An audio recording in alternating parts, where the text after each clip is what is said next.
prix de la terre. Je vous parlais récemment de l'itinéraire que nous lançons avec les entrepreneurs et dirigeants chrétiens, Entreprendre pour la maison commune. Dans cet itinéraire, nous défendons l'idée que les désordres du monde sont le reflet du désordre de nos âmes et que les crises environnementales et sociales ont des origines spirituelles. En effet, notre âme a des besoins fondamentaux.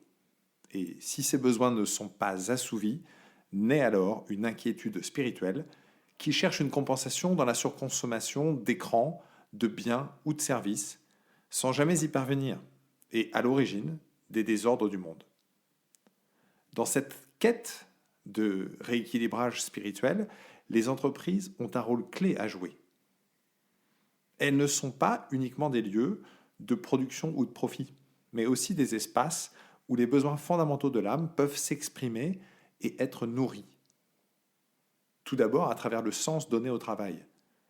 Une entreprise qui définit clairement sa raison d'être et qui l'incarne permet à ses collaborateurs de comprendre comment leur travail s'inscrit dans une mission plus large qui peut dépasser le simple cadre économique. La pensée sociale chrétienne insiste sur la dignité du travail et le rôle essentiel qu'il joue dans la réalisation de soi. Un travail qui apporte du sens, qui contribue au bien commun, est une manière de répondre aux besoins spirituels des collaborateurs. Ensuite, l'entreprise peut favoriser la communion en cultivant la solidarité au sein des équipes.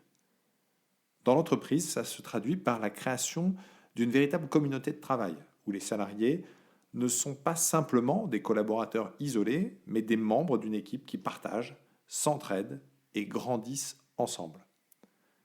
Un environnement de travail qui favorise cette communion humaine et spirituelle permet de répondre aux besoins fondamentaux de relation et d'appartenance.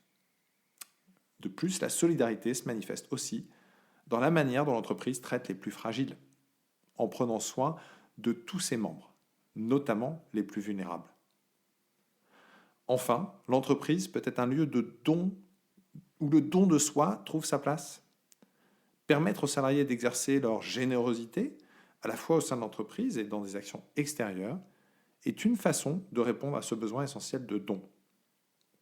Offrir cet espace de don dans l'entreprise, c'est reconnaître que le travail n'est pas seulement une activité rémunérée, mais aussi une occasion de contribuer à un bien supérieur, à une finalité qui dépasse le cadre matériel. Alors je pose la question aux entrepreneurs et dirigeants, prenez-vous assez soin de l'âme de vos collaborateurs pour leur donner ainsi un moteur d'action dans le monde tourné vers le bien commun ?